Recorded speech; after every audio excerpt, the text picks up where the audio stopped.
Ma'am आपने तो मुझे न्यूटन का पहला लॉ समझाकर रफूचक्कर कर दिया। बच्चे मैं आपकी साइंस टीचर हूँ ना, तो मैं आपको सेकंड लॉ भी बिल्कुल प्रैक्टिकली समझाऊंगी, जैसा कि हमने पहले फर्स्ट लॉ देखा था। ठीक है, तो सेकंड प्रैक्टिकल हमारा क्या है, सेकंड लॉ ऑफ न्यूटन।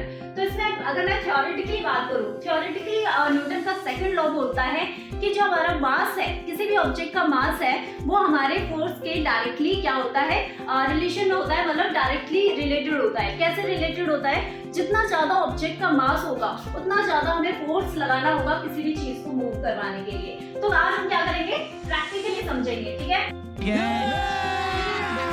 अभी मजा आएगा ना भिड़ो। तो उसके लिए हमारे पास क्या है, एक चेयर मैंने ली है जिसमें वेट अगर देखा जाए दोनों चेयर का तो इक्वल होगा, लेकिन मैंने आपको एक ऐसी चेयर दी है जिसमें मैंने एक्स्ट्रा वेट रखा हुआ है। ठीक है, तो हमें क्या करना है, अब इस पे फोर्स अप्लाई करके देखना है किसमें ज्यादा फोर्स लगता है। ठीक है, प्रैक्टिकली करके देखें। चलो आ जाओ, करके देखते हैं।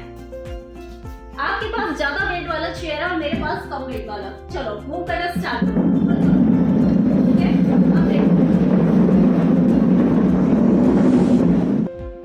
तो अभी हमने क्या देखा, अब जब हमने देखा आप क्या कर रहे थे, मेरे से पीछे रह गए थे ना चेयर को खींचने में, और मैं आपसे पहले आ गई थी। ऐसा कैसे हुआ, क्योंकि आपको उस चेयर को खींचने में क्या लगी, ज्यादा मेहनत। और वो मेहनत मतलब साइंस के लैंग्वेज में फोर्स होता है ना, मतलब भारी ऑब्जेक्ट को लाने में आपको ज्यादा फोर्स लगाना पड़ा और मुझे ज्यादा नहीं लगाना पड़ा, मुझे कम फोर्स लगाना पड़ा।